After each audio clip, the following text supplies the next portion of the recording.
Hello and welcome to the ORCA pod for the final episode of our coverage of Brisbane Survivor Season 1. We are well past the halfway point of the 44 episodes we intend to do. We are now heading into the final 5 next week, or maybe the week after, I'm not exactly sure. We will start covering Backyard Survivor 2 yards apart. Absolutely robbed in the 5th place position, but I'm sure it's happy to be coming up next in our coverage. I'm rewatching at the moment. It's a fantastic season. If you've never watched it, I can highly recommend it. Honestly, I can highly recommend all of the seasons that we've watched from this one onwards. I'm not saying the other ones aren't worth watching as well, but some are better than others. That's the point of a ranking and a countdown. And you, the people, absolutely rank these in a pretty decent order as far as I'm concerned. So definitely we're getting into the ones that if you're only going to watch some, these are them. Brisbane's been a fantastic thing to cover. We have done the deep dive. We've done with Nick. We've done the deep dive coverage with myself, Danny, and Jules. We've had the tea party. It took a few rearranges of organizations, but it was finally done on the weekend. It was fantastic. No one watched it live because it was midday on a Saturday, but go and watch the replay, listen to the podcast. It was a fantastic tea party. But tonight, as we finish off our coverage, before we start moving into number 5 on the countdown, we have the awards. We have to chat with Sam. Really excited to get into chatting with him and everything that made this happen, what inspired him, etc. So we'll do the awards first, of course. And as always, I'll bring the hosts on to join me in the reveal of the awards. They can have their guess as to who did what and how they performed. Let me welcome to the show without further ado, Sam. Welcome. Hello. Thanks, CK. Thanks for having me. I'm excited. This will, of course, be only one of 2 times that we will talk to you on this show.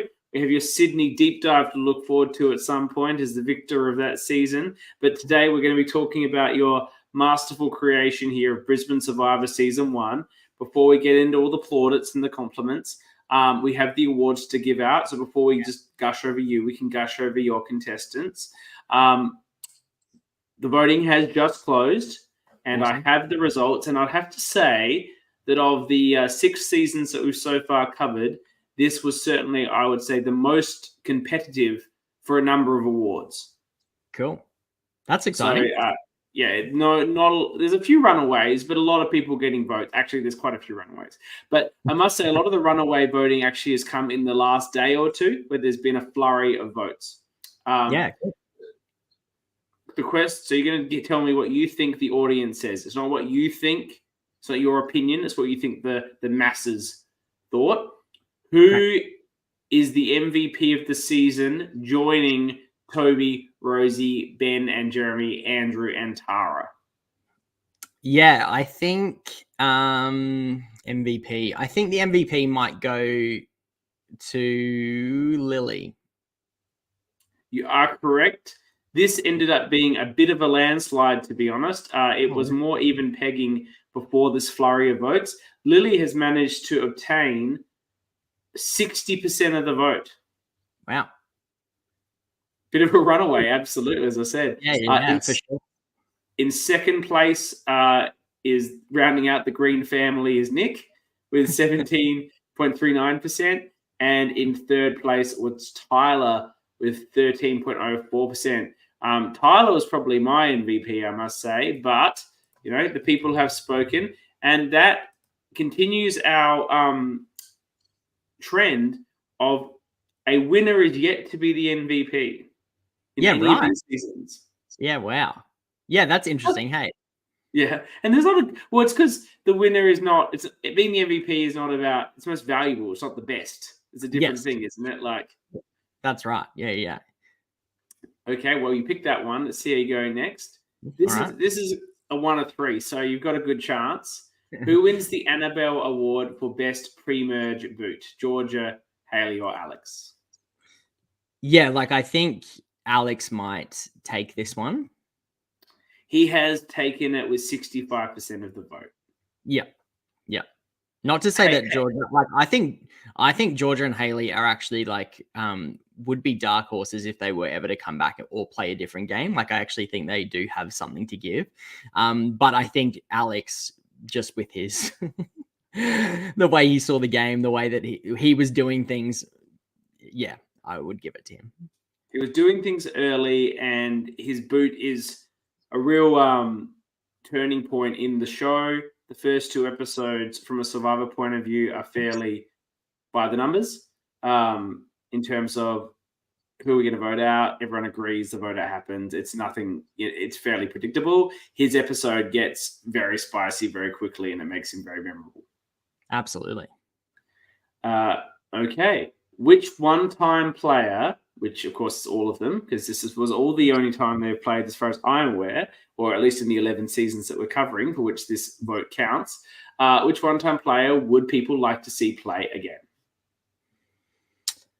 Yeah, so I would toss up between like Lily and Tyler probably again. Like I think that they received a lot of attention from people. So They're first and second. Now you tell me who's first. Oh wow. Okay.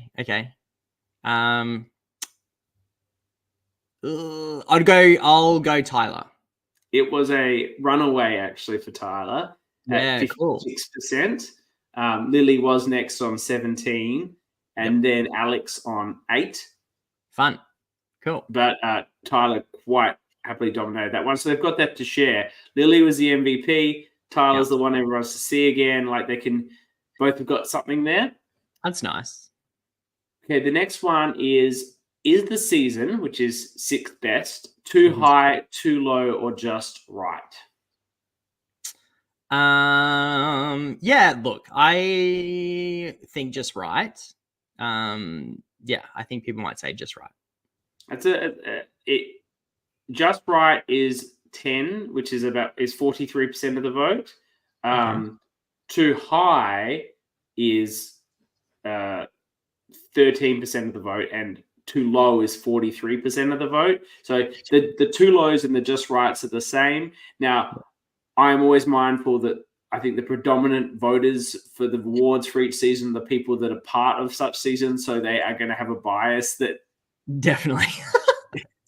Absolutely. But like I see this as a like for a first attempt, I think I'll take mid. Like that's awesome. I'm stoked with that. As I said so far, and I'm not going to reveal what the order of the final 4 are, but I feel that for the most part, it's a pretty good reflection of my opinion. I don't say my opinion is the right opinion, but I do think that it seems to be a bit of a consensus about which are the best and which are the mid and which are the bottom. Like there just seems to be a consensus in the community, which is good. On a scale of 1 to 11, 1 being the best, where would you rank Nick's game compared to that of the other 10 LRG winners? Ooh, spicy. Is this your mum that's congratulating Lily? No, that's actually my auntie. Another That's lovely. Thanks for tuning in. She might be on night shift or something, so she's probably got nothing else to do. Anyway, sorry. Thanks for joining. It's really great. Okay. Sorry, can you say the question again? 1 is the best. 11, 10 would be the worst. Okay. 11 is the worst. Where would you rank Nick compared to the other 10 winners? Yeah, where people rank Nick? Look, I think they'd go mid. He's ended up with a 6.08, which actually puts him second worst of all the people that have so far received votes in this category. Yeah, right. It currently ranks as Halim, Jeremy, Sally, Jake, Nick, and Toby. Nobody, unless you watch my deep dive with Toby, no one actually understands the game he played, so I do appreciate that. I don't think Nick deserves to be so low, to be personally honest. That said, on my own personal rankings, I have him ranked 9th out of 11. So I think it's a factor of the game to some extent. Like it's not knocking his game, but you've got to factor in that it was a 10-person game. Yep. And I've got to weigh that up against someone who played a 16-person game. And I've got to give, if I'm tossing them up, I've got to give it to the person with the 16-person game or the person played the 3 days. Like there's, because it's not a bad winner by any means, but how do you judge that? So yeah, absolutely. And also, yeah, I think as it's sort of been said a few times, like Nick plays a chameleon game. Like he just wants to blend in, and it's not super like, sometimes people don't see that as a super great game strategy, but it's can be a winning game strategy. It's just not flashy or anything. So, yeah, absolutely. I agree with all that. That's good. Hello, Arena. Welcome. Thanks for showing. Hello, Mel, tuning in from WA. Canberra Survivor start, Mel. And Schneider's asked how many players there were in this season. There were 10. It was his first effort in the season. We'll get into talking about everything about this season. Before we do the final and most important award, the ORCA, the Bromilow Medal, for this season, for those that are tuning in for the first time, the ORCA of the season, the most important part and award you could possibly ever receive, is for the player that demonstrated the most propensity for narcissism, strong arm tactics, and undeniable self-confidence. The fans vote. That counts for a 3-2-1. And then the ORCA panel also votes for this award. It's less democratic, but more real. 5 people, in terms of that process, 5 people polled votes. In the fan vote, 6 people polled votes. So the one that polled votes in the fan vote that didn't get anywhere in the actual final tally was Liam. I don't think he has any of those factors. So I think someone misunderstood the brief on that, and he doesn't deserve to be part of this conversation. He seems like a very down-to-earth and measured individual. Mel thinks it's got to be Alex. What do you think, Sam? Yeah, look, I was leaning towards Alex too. I know, like, short and sweet in terms of the game, but like fiery and punchy. And look, he was my pick, but then I really enjoyed actually listening to Annabelle's conversation in the tea party with Tyler, Alex, and Lily. And yeah, she had some really good points that I actually took into consideration. So I'm going to say Alex. I wouldn't be surprised if it was Lily though. Alex has finished 3rd. Good. Fun. Lily has finished 2nd. Cool. And Tyler has won the Bromilow Medal, the first woman to win the Bromilow Medal. Well done, Tyler. That's awesome. Congratulations. That's so fun. She's going to love it. Most important award, first woman ever to win. I personally gave my 3 votes to Andy. I think Andy's really underrated as an ORCA. She was like so confident about herself, got smacked down immediately, then was so salty at everyone about it. To me, that just screamed ORCA. Yeah, that's fair too, actually. That's fair. Oh, well, Tyler winning it, that is, that's going to be fun when she finds that out. That's going to be fun. Will you let her know? And for those that are watching the video live, or we're watching the video later on the replay on YouTube, or maybe you're listening to a podcast right now and you don't know what you're about to see, so maybe you're going to go check out the video. I've done something special for this season that I'm probably going to do for all the seasons to go forward, and I will redo the seasons that I've already covered when I do the last season of every coverage, because we're going to have one Canberra, one backyard, one Melbourne, one Sydney. Obviously, the only Sydney left to go. So it's actually 2 backyards, sorry. But when I do the last one, I'll produce the package. This isn't my best effort, but I whipped it up pretty quickly. I'll start to improve it. I've made a DVD cover for the season, Sam. That's awesome. You can see who's made the DVD cover. Let's have a look. Hey, check it out. It could be better. It could be a lot better. I'll work better on this. I whipped that up quickly. But that's fun. That's awesome. So do you agree with who I've got on the DVD cover? We have Tyler, Nick in the middle there, of course, Kyle, Liam, Lily, and Alex. Yeah, look, I think you've captured some pretty big characters there, and obviously the winner front and center. But yeah, love it. That's awesome. That's so fun. It's not a great effort, but I did what I could. I'll try and do better for next time. But the OG ORCA is excited about the DVD cover. Well, the question now you'll be asking yourself, OG ORCA, is will you be on the Canberra Ultimate Sacrifice cover? That will be the question for you.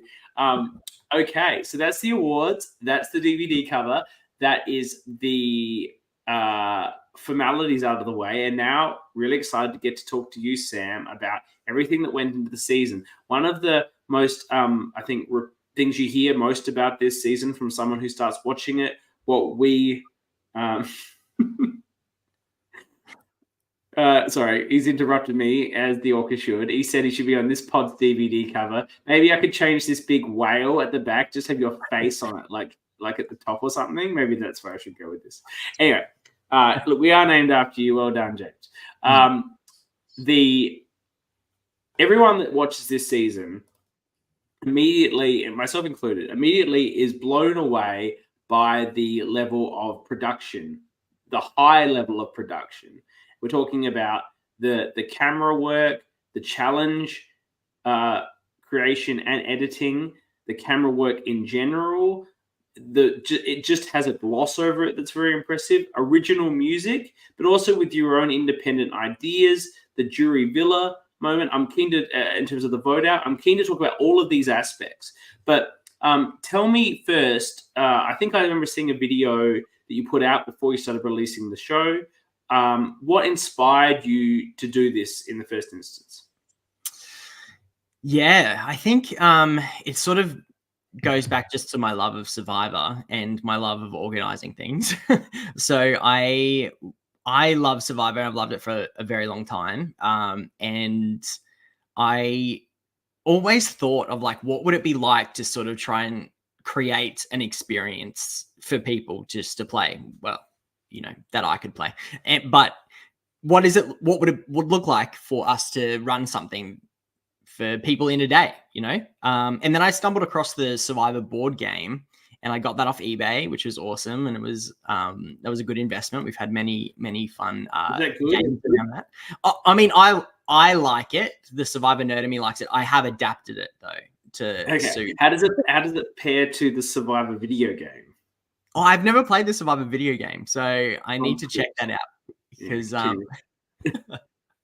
but you played the Survivor board game? Yes, board game. And I was like, we could use this as a basis to just to play the game, let's stretch it out. Let's see what happens. And that's sort of where the idea started. And then I stumbled across other LIGs because we filmed this in 2020, the start of 2020, just before COVID. Okay. When did it air? When did it air last year? Yeah, it aired last year. You took 3 years to edit this. We'll get to that. That's so good. No, we'll get to it. It is good because of that, but it's not solely because of that. But yeah, I'll get to that point soon. But so we filmed it in 2020, and I think all that existed was Backyard and Melbourne at that stage. So I stumbled across Melbourne, Warrandyte, and Backyard yards apart, and one. Yeah. So I stumbled across those, and I'm like, oh my gosh, this is possible. Like that's awesome. That's like something already exists. I didn't really know what we were creating at the time or stumbling into, but I sort of got a few people together, and I was like, hey, what do you reckon? Could we make this work? And then I planned the game out. I got my friend Cam, who's also edited this season, to get his expertise on cameras, and because that's what he does for a living. He films weddings and projects, and he does corporate things. So he's an incredible video editor and storyteller. And then I got a mate of mine, Zach, as well, who's really good with stories. And I'm like, would you be able to help us put together the story of the day, be there, help confessionals, all that sort of stuff. And we got a little crew together. And how many crew did you have on the day helping out? 7. There were 7 of us. Yeah. So including me, hosting and running around and doing all the other bits and pieces between. But so it was quite hectic, but it was awesome. And and then we put out so the idea behind it was I don't know if this is going to work, and I don't want to give up. I don't want to let someone down if this is a complete and utter failure. As in if they apply to be on this show, this product, and it completely crashes and burns, I would feel horrible about it. So I'm like, let me just put it out there to people that I knew, let's chuck it out there, see who wants to play, see who wants to apply. Did you think about doing it to an open casting at all, or was it just no, I don't want to take that step? Not for the first one. I just really wasn't sure. I didn't really, I should have probably asked see if I could get in contact with Liz or like Kyle or Brian, but I didn't. So I just sort of like went on out on my own and sort of like created this thing. And so yeah, just chucked it out to people that I knew, and yeah, everyone that you saw applied. And so how many of your friends and family did you ask to apply? More than 10? Yeah. More than 10, yeah. And some people said no. Other people said yes, and they were on the cast, but had to pull out. So, did you reject any one of your family and friends? No. Would you have done a larger season with more people, or you were set on 10? We were pretty set on a smaller amount. To be honest, in my head, I probably was aiming for 12.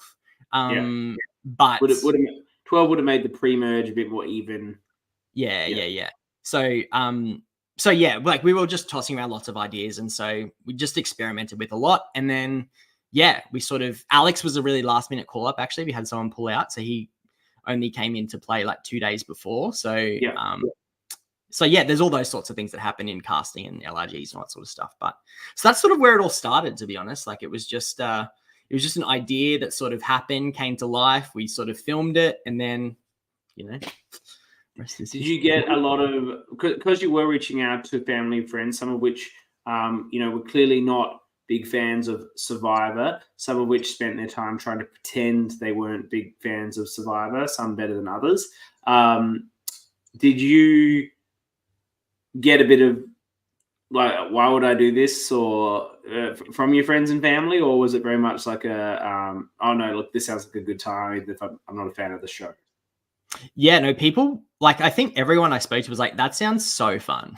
Like, as in, they were just like, that sounds really cool. And I think for some of them, they're like, it sounds really cool. I'd do the experience. When we said it was going to be like filmed and we're going to like put it in a bit of a package, they were like, probably not. Like, that's probably not what I'm keen on. So, which is like very fair. So.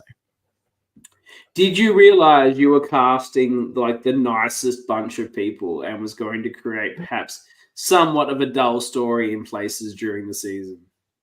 You never really, like, the thing with casting though is you can never really tell how it's going to play out. But you actually know them. That's different. I agree with you. When you get someone's video and then you interview them, there's no guarantee what they turn out like in the day, but it's different when you've met someone, you know them for many years. For sure. And look, definitely a whole bunch of nice people. You are absolutely right. And they're also some of the most competitive people that I know though. So as in like, and when competition comes into play, like I've seen a lot of them do things for the sake of competition that they wouldn't do in their regular lives. So I was hopeful that might be the case, particularly like, I know my brother and sister can bring it, like, as in I know that they are capable of that, as well as Tyler, like, and Georgia and Liam. Like, I've seen them in games and different things that we've done.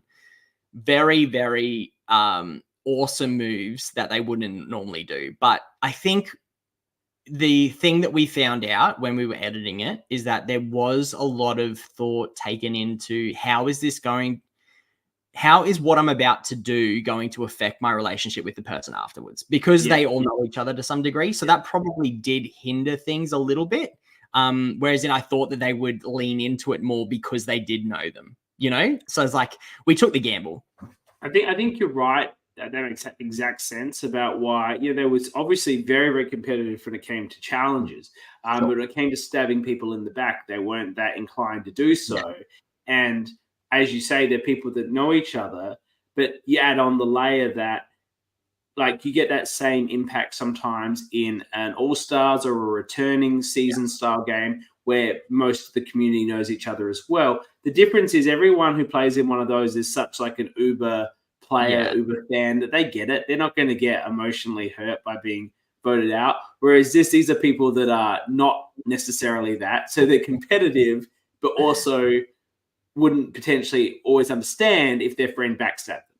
Yeah. And I think there are some of those people on this cast. I know that others would be like, good on you. Thanks for stabbing me in the back. Like, that's awesome. Like, like Tyler, I know, for example, appreciates that so much. Like it hurts, obviously, like all of us when we're competitive, but she loves that stuff. Like that's what she is made for. Yeah, as Danny said, they're your friends, so of course they're nice. That's the problem.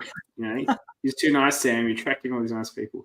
And Brisbane and Mel saying they're a beautiful community, and I believe that fully. Still, though, you know, you can never control the gameplay. It doesn't matter how great you make the production. It is what it is. There are some great moves in it. I'm sure you were very excited at some of the tribal councils where things were happening, especially because in the tribal councils where things weren't happening, people were giving you the absolute worst answers they possibly could deliver to the question. I tune out in tribals in the best of times, but some of these, there was just absolute unwillingness to give you anything despite your efforts. That said, I've said this before. Annabelle, I was talking to her on the weekend, and she said the same. She has the same view. And this without any disrespect to anyone else that hosts any of these cyber LRGs. The work that you did on this season was the best hosting that anyone has done. I think you have a magnificent way about you. You have your own style, but you're also emulating enough of the Survivor hosts that exist to give that familiarity. You have a real charm and easiness about you that I think then the viewer can easily enjoy and feel comfortable with. And so, and humility, but also a confidence, which is a very difficult thing to have at the same time. I certainly only have one of those things, and it's not the humility. But you know, it can be difficult to have both of those things. And you present that very well. And all of these things, of course, going back to my humility, is why I called you out to be the Sydney Survivor winner. On nothing but a photo and having you host a couple of episodes this season. So, and I am, of course, now talking about how good I was with that winner pick. But it's the person that you present as that I could see was going to be very popular in a game like that, but not overbearing. So I think you look, there's rooms you can improve. I think I said it when we did the coverage. Your challenge commentary could have more passion. I think it's actually good commentary, but more passion, because that actually is what fires up the viewer for what can be, you know, people grabbing boxes and tying, right? You know, it's so like when you get to it random that if you get the host fired up, you can watch the best example is you watch sports commentary. Sometimes you have commentators that, you know, when the game's getting exciting, they get really excited and you get excited. And then you have commentators that even when the game's really exciting, they just come in at this slow, methodical pace, and it just takes all the energy out. It's not easy though. Like Jeff didn't start being good at it for years. JLP was shit at it when he started. It's so hard. Like, I'm not saying I'd be good at it. It's so hard. But it's like the one thing that you could do better. But it's such an incredible effort for a first time.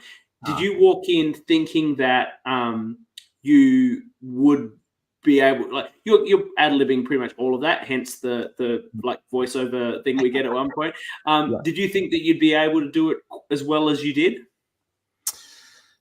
Oh, like, first of all, thank you. That's all lovely. Like, I did think about what I wanted to do. And so, yeah, like, I'm a Survivor nerd at heart. So I wanted to make sure that there's Survivor bits in there and to stick true to Survivor stuff and the quotes and like thoughts and all those sorts of things. But yeah, like, I'm pretty good at, like, if I was ever to do any public speaking or talk in front of everyone, like, having a script per se for me personally just doesn't work. Like, I just can't do it because I get caught up on myself. But yeah, I'm happy to back myself in sort of having a bit of an idea of what I want to say and then just going for it. That first challenge though in Brisbane Survivor, the one where we had to do the voiceover thing, yeah, it was a mess. Like, it took me a while just to like get into the flow and to like feel out the game, because I feel like that's what I'm good at, is like being in the moment with the people, and so trying to draw things out as we go, and being observant. So yeah, that's definitely what I thought that I would try and lead into. But yeah, like I said, it definitely took a while for that to flow. That's for sure. I think what you probably learned, maybe you learn when you get to Sydney, and we'll talk about that a bit. But what you probably learned was you just need to do like a little thing, and it doesn't need to really explain everything. And then off camera, you can explain to the cast what they're supposed to do. Because most of the time when you're watching this, even on Real Survivor, you sort of tune out, and then when it starts, you're like, oh yeah, I see what they're doing. Like, I get it. Yeah, like it's much easier to understand then. Yeah, absolutely. Yeah. And like for some reason I didn't think about that. Like there was a lot of things I picked up from doing it this first time that I'm like, oh, remember it's a production as well as a game. Like I really wanted to keep the game authentic as possible for the experience itself, which I feel like we did well. But I feel like if you do that for everything, then editing it and like putting it together so the audience can watch it, you lose that. Like it isn't as good. So I learned a lot from this experience, that's for sure. And the experience of being these things now, even more so, it's not just the experience of playing on the day, it's then getting the edited product and then watch it being viewed and then people talk about it. That's the experience, and you want to cater for all aspects of that. And of course, as you said, there wasn't much out when you started. There's a few questions I want to go back to that I haven't. Cam, your partner in crime, has asked me what's my favorite part of the season. If you watch some of my earlier podcasts, it's actually one of my favorite confessionals in all of the 6 we've covered so far.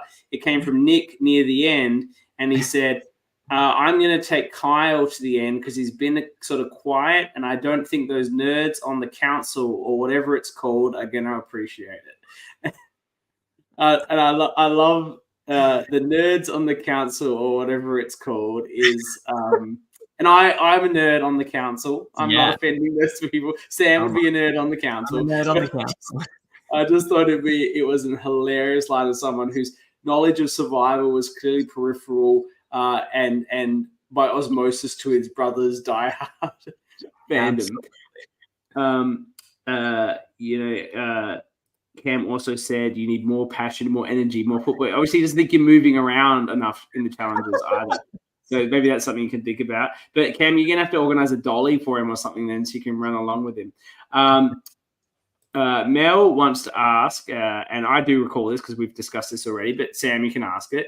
Did you really not see Nick give Lily the idol and then Lily put on without Sam singing? Biggest moment of the season. Did you really not see it?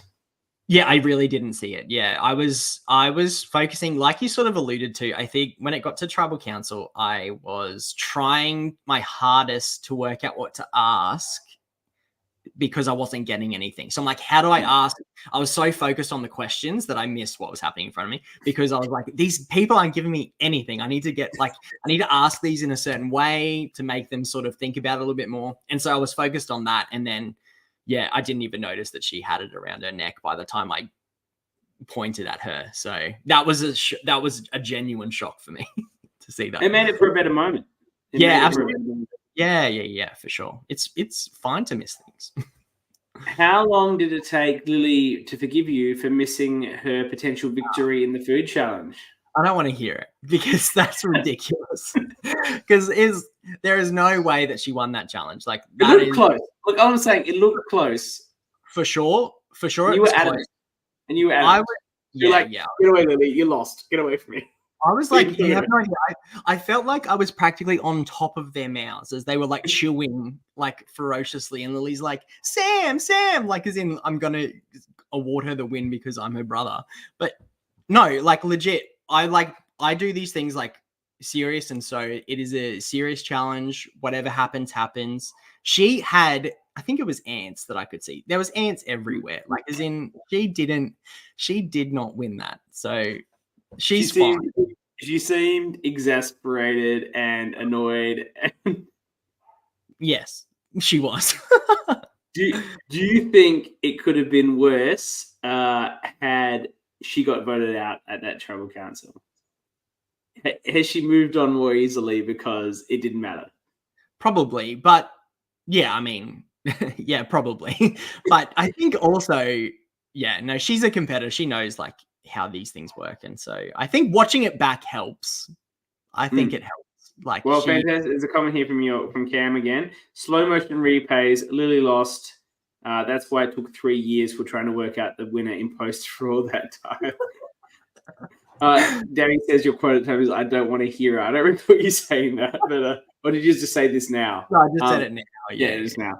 All right, 3 years. We covered that earlier, and you said to get into it. Why did it take so long to get to the final product? But despite the obvious quality, you know, what was the delay in all of that? Particularly COVID. You know, what else were you doing?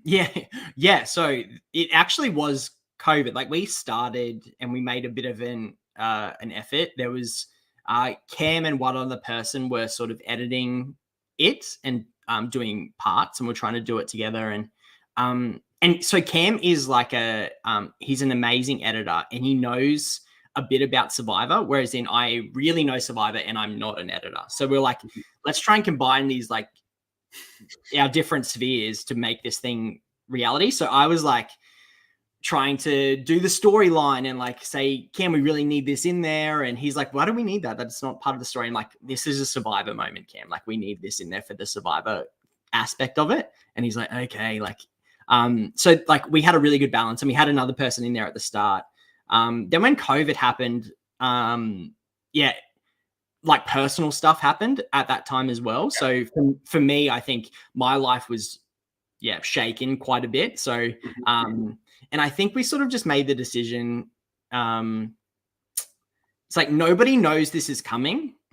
And we wanted to do the best job to like, to showcase what had happened on the day. So it's like, well, why don't we just take our time? Like what are we waiting for here? And like, obviously the player in me was like, oh, I really want these guys to see this product, but I was like, I think they would appreciate it more if they wait and it's good rather than we rush it and it's not as good.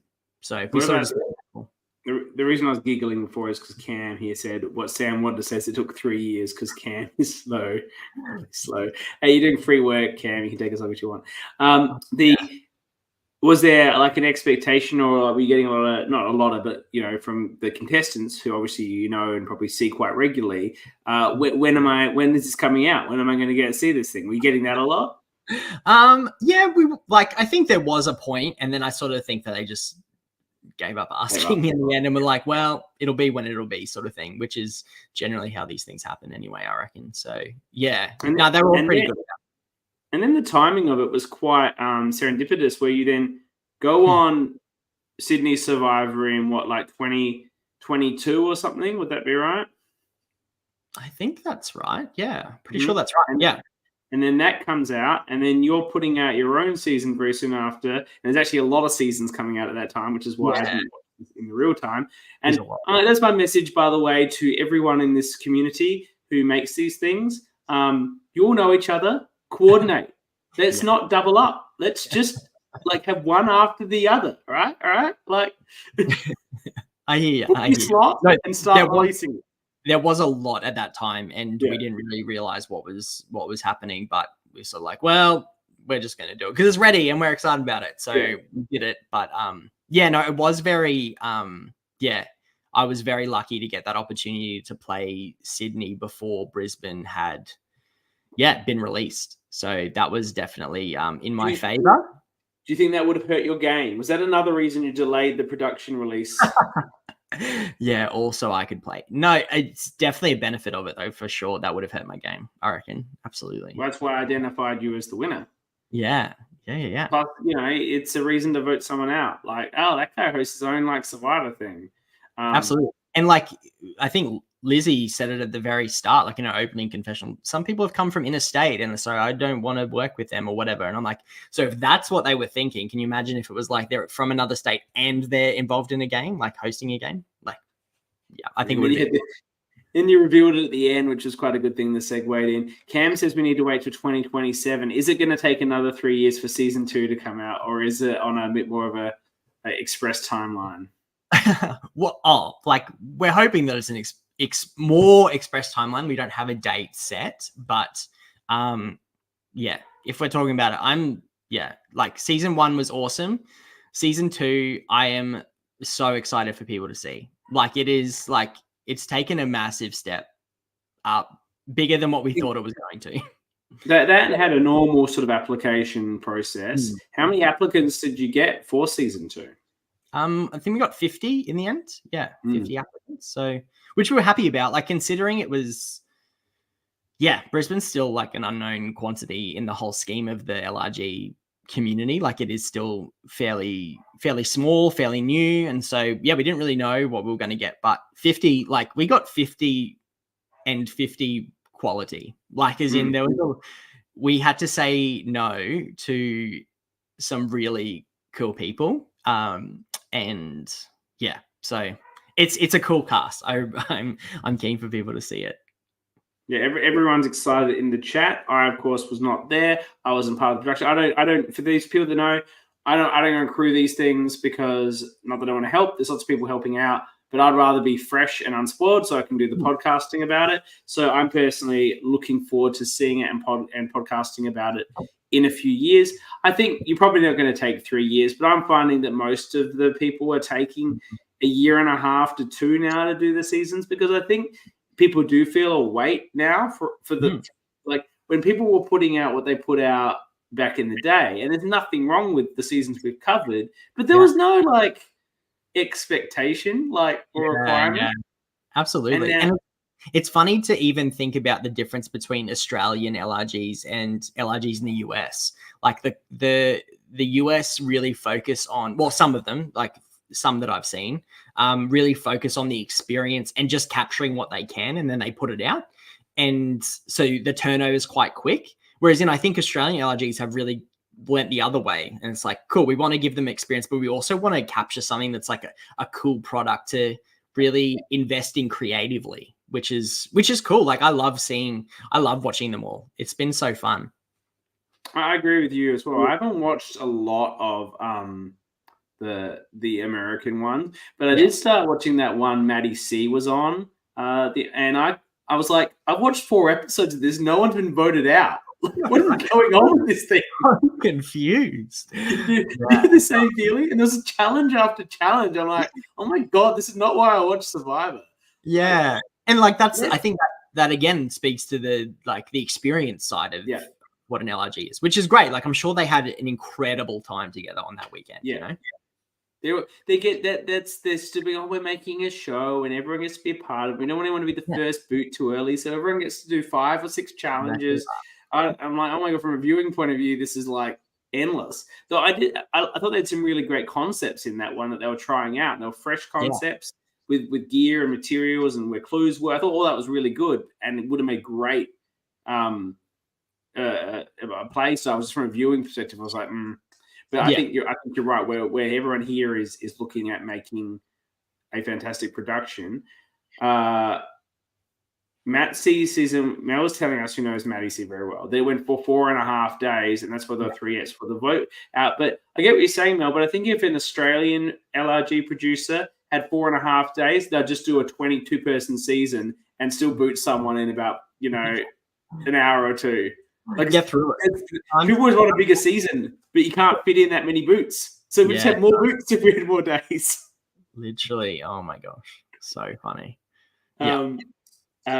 The concepts of you putting your own spin, your own style on the season, original music. I don't think any LRG in Australia has used original music. I know for Sydney, Eli did that random Twin Peaks version of the theme, and then the weird exit music. I felt that was all tremendously weird.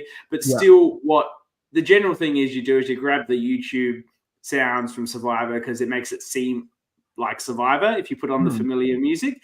You went and arranged your own music production. I assume that was another friend that you roped in for their free labor. Is that correct? Well, actually, because Cam edits videos all the time, every day.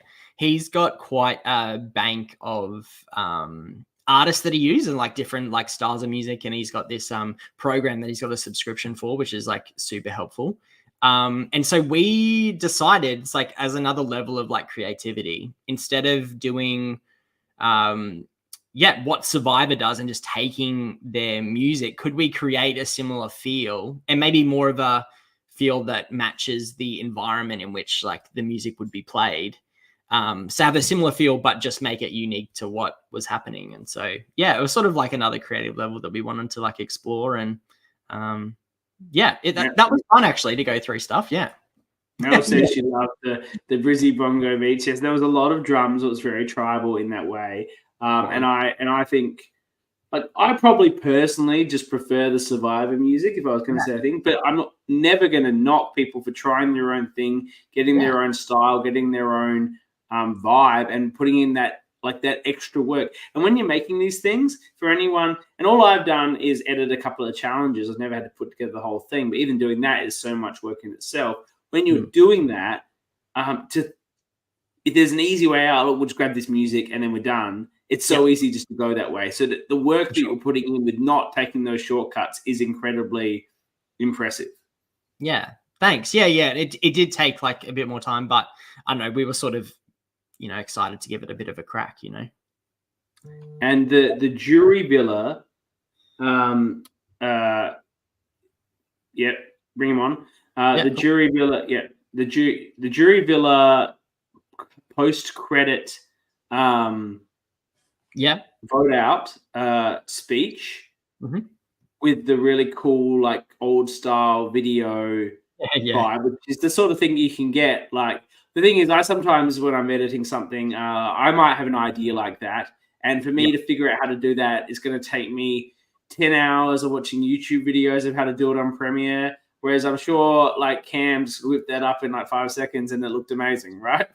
Like, literally, like, I watched him do it in 2 seconds. Like, it was an idea of like, let's like, I love like Ponderosa and jury villa stuff. Like, I think that adds a lot of like to the game, and so like, let's try and just get an exit confessional that's sort of like in the jury space. And then Cam just gets this iPhone footage. It was just done on an iPhone. He's just like, we'll just chuck these things together and it's easy. It wasn't just a video on the credit. It had that retro vibe with the VCR and like it had its own fantastic style. We've got he's here live as well. You can talk. We've been complimenting all of his work, Sam. Tremendously. Let's bring in Cam, the editing master of Brisbane Survivor. Welcome, Cam. Hello. Thank you for having me. Here he is. Legend. You've been getting a lot of compliments here from Sam. I think we all believe it. Have you watched Survivor now? Are you going to go watch some more Survivor so that your editing for next time is, you don't have to argue with Sam about why he's trying to put in certain sounds? Like, I've definitely watched Survivor over the years. Definitely more Australian Survivor than anything else. I know some of the players who've played, and so I've definitely followed a couple of the seasons, and so I've enjoyed that. But I definitely am not anywhere near as much as a fan as Sam is. That is for certain. It was very interesting when having those discussions. I could agree, because for me, I'm all about story and flow and making things, the best that I think it can be for the story, and it's great because at the end of the day, that's what collaboration brings, right?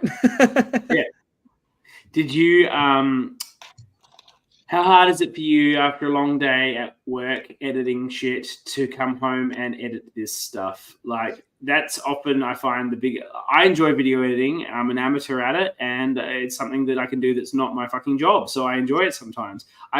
Is it very difficult to find the passion to get into hours of Brisbane Survivor footage when you spend all day editing something else? Well, I guess that's maybe where we have done things a little bit differently to most people, where maybe Sam would say, like, Cam, go off and edit, and then let's discuss it. Sam and I were very purposeful about doing nearly every single step of the journey together. And so, largely actually what I found I had to do is we had to set aside days at a time. So I think it was at some points it was once every 3 months, other times it was once a week that we were getting together and we were kind of editing for a full day. It's just so much easier for me to kind of not switch between lots of different projects or try and come back to it every night and just go, a full day of the week, we're just going to set aside and kind of do it. And I guess to come back to, like, you guys were talking about the music before, for me at the end of the day, I wasn't coming away trying to produce another season of, some kind of LRG Survivor kind of thing. I was trying to come away and produce something that I was really proud of from an editing point of view. And that had your flair, your style on it. Yeah, certainly. Copy someone else's style. Yeah, exactly. And Sam was saying it before, to reflect the game. The game that we were producing was very different to other games, and so we want it to have its own feel. And so definitely, season 2, expect more of that. Excellent. How deep are you guys into the editing process for season 2 without obviously giving anything away about the season? Has it begun? So we're so deep. It's so we're so deep. No. We're in the process of we're as deep as a puddle. How deep is a puddle? That's you started the story. You started sorting through the footage and maybe looking at there's footage. There's so much footage, and I can imagine you have so much more footage than you had for season 1, and it's probably a little bit overwhelming to some extent. Well, I know that we're not necessarily talking about season 2, but season 1 we shot the whole thing with almost 3 cameras, fourth at times. This one we've kind of gone with a 7-camera approach, filming everything. Plus, then obviously we had such a great group of people who were doing producing for the tribes as well, and so all their footage as well on top of that. And then we also had drones and microphones and all those other things. And so it's going to be quite a mammoth kind of effort to get through everything. It's going to take a fair bit of time, but we definitely did that purposefully, because what you get sometimes when you just do a little bit here, or have all these different people doing all this different stuff, you get a very segmented kind of product that really actually becomes almost more difficult to do than doing something very trying to be polished and doing it well. And so for us this season, we just decided we'd go with let's try and do this thing really well in these areas, and that will make actually our life later a lot easier. And one of those things that you learn from editing, for 3 years a product, you go, I think Seb and I had a note. We were like, next time we need to change this. Next time we need to tell people we want this. Next time we want to, do this better. And that definitely helped us kind of go into the next version, with I guess, more preparation. How did your data sort go? For this game, very technical, but for I don't know if you went to this extent. Ma Baboda, the winner of Canberra Survivor Season 2, took a real lead on Melbourne Survivor 4, and particularly, she's also a professional editor, and she had a whole system of people putting their video data onto computers during the production, and having it, when they passed it, they had to label it, what it is, where it was, all this sort of time. Because if you don't do that, you end up with 1,000 files all named with just random numbers and letters, and then you spend months sorting that. Yeah, that's the one we did. We did the second one. Yeah, I think because we had like I was saying, we had different areas of focus for across the days. We had different we had a camera team who were very focused on capturing the cinema quality kind of stuff on their cinema cameras, and I was part of that team. And so for us, in all honesty, we really suffered in the data wrangling kind of area, and would have loved to have some sort of process like that.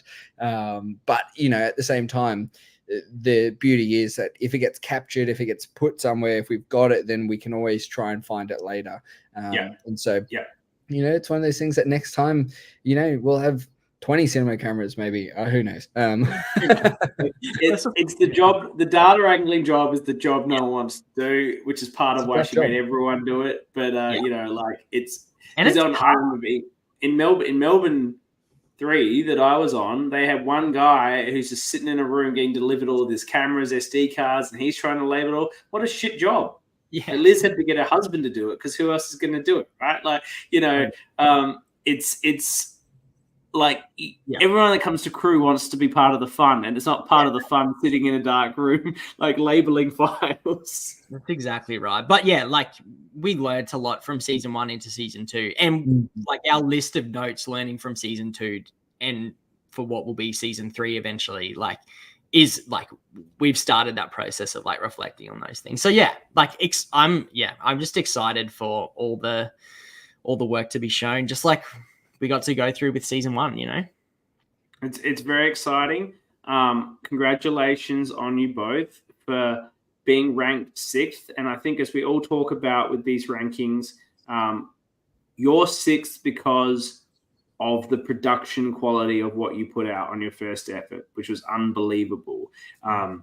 We've talked about the game. It's a solid game, but it's got, its weaknesses that we talked about. But what blows everyone away who watches this just even for a few minutes is the quality. It's just unbelievably good in the edit, in the production, in the video, in the music, in Sam's hosting. In the challenges are also really fantastically both edited. The slow motion stuff that I'm sure you're putting in, Cam, that looks absolutely brilliant. All of that just screams quality that you don't then worry so much if, the first two boots are as obvious as they're going to be, or Kyle and Liam refuse to take the idol clue. The things that as a player and a person who loves the show, you're like, come on, give me something juicy. This is what the hell? But you keep watching because the quality is so high. And that is why it's ranked up here. It's a short season, but it doesn't matter because it delivers. Annabelle always talks about how she begrudgingly watches these things on 2 times, or at least some of them, so she can do the tea party for me. She's shocked that she ever went on an LRG, let alone has watched now other ones that didn't involve her. And she and a lot of the time she watches a couple of eps, like the first, the last, maybe middle, and then I send her questions, right, to ask on the tea party, and then she just goes with it. She watched the whole thing. The whole thing. It's because it was so short, short episodes. It helps when you don't have another episode lined up and you go, oh my God, it's over an hour. And then there's another one that's over an hour. I'm like, oh, I don't have time for this. But yeah, the length helps. But it was just a pleasant, enjoyable watching experience. It didn't overstay its welcome in the edit. The segments didn't overstay their welcome. If anything, they were only ever under service, which just left you wanting more, which I'm sure was part of the thinking as well.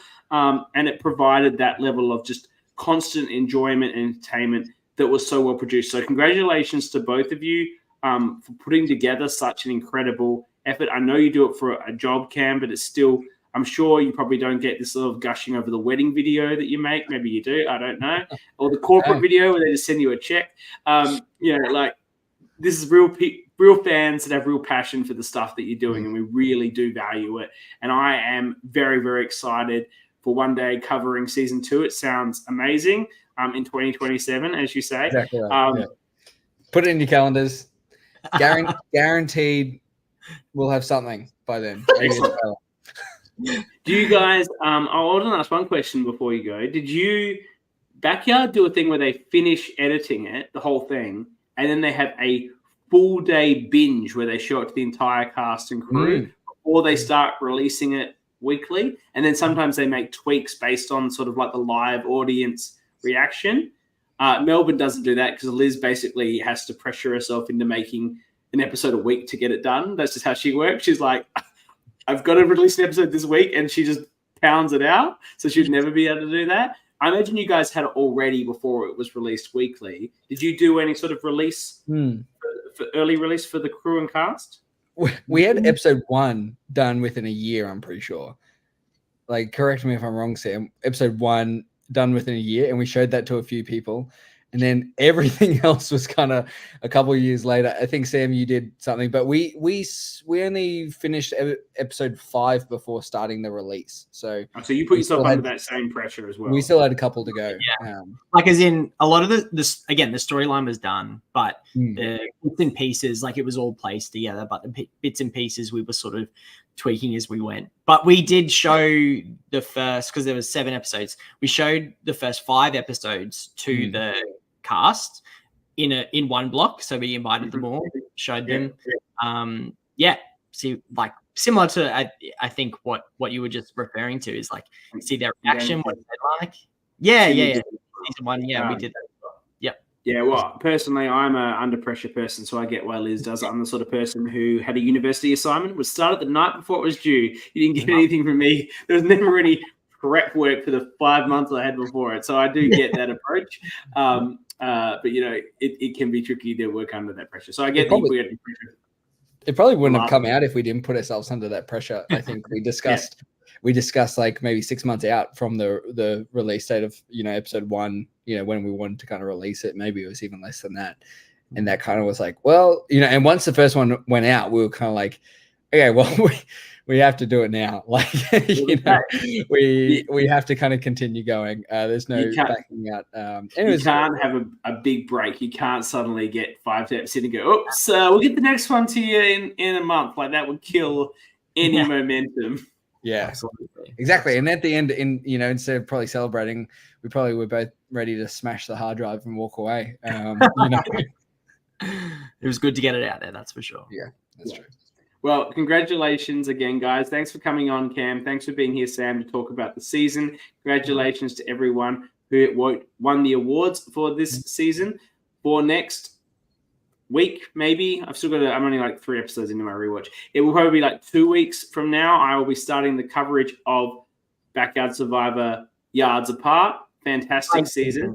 Great. Really high, equally very high production quality for a second season, I must say. But what really brings that one is just a really great cast who really play hard, and they play hard early, which is always fantastic. We will be doing that coverage. And then I can probably reveal now, that's what I generally do, now that we're going to be, you know what 5 is, and then we'll be doing 4 after. I don't know if I'll be jumping straight into 4 because One Well might be airing, in which case I'll be covering Backyard Survivor Season 5, One Well, and we will put the ORCA rank down on pause while we cover that season. But I will reveal that the 4th best season of the 11 LRGs is your winning season, Sam, Sydney Survivor.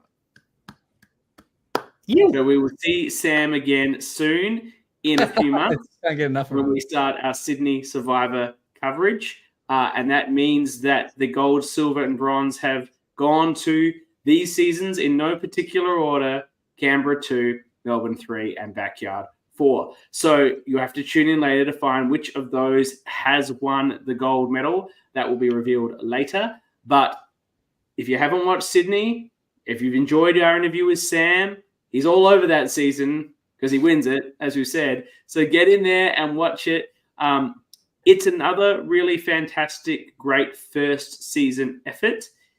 It's not as well produced as what Sam and Cam have put on, but what it presents is some really great gameplay from some really strong players, Sam included, but there's some big players as well, and it makes, again, very interesting gameplay. And you can't put past a season that manages to get a real Australian Survivor winner to come onto the show. That's always going to bump it up a little. So that's what we'll be covering soon. It may be in a few months if One Well starts releasing, which I'm very excited for. What Backyard did in season 4 was incredible production. Like, I don't know if you've watched that, Sam and Cam, it was out of this world. And if they look to step it up again, it's going to be setting a new bar, I feel, for a lot of the producers in this space. So it's great to have this. No one's competing with each other, but you do look at what other people do and go, yeah, that's good. Like, how could we do that? That's exactly right. I feel like it's just like celebrating like the creativity of this game that we love so much, and like, I think it's awesome. So yeah, so keen to see One Well. It's going to be sick. I love the puns. They've got the yards apart, another One Well. I absolutely love it from those guys. Thank you, Sam. Thank you, Cam. Thank you, everyone that has watched live. We really appreciate you watching live and putting your comments in as we go. Thank you to everyone that will listen to this or watch this later on. We know lots of people do listen thereafter on the podcast or even watch the YouTube video sometimes. We really appreciate the ongoing support of the ORCA pod and what we're doing here in revisiting and recapturing the love for these seasons that people have put a lot of love into in the past. Looking forward to getting into the finals of them. But yeah, looking forward to covering a new season when that comes out. So thank you for joining us. We love having you with us always. Thank you to both of you for being here today. I will see you probably in 2 weeks, I expect, for the coverage of Yards Apart. So see you then. See ya.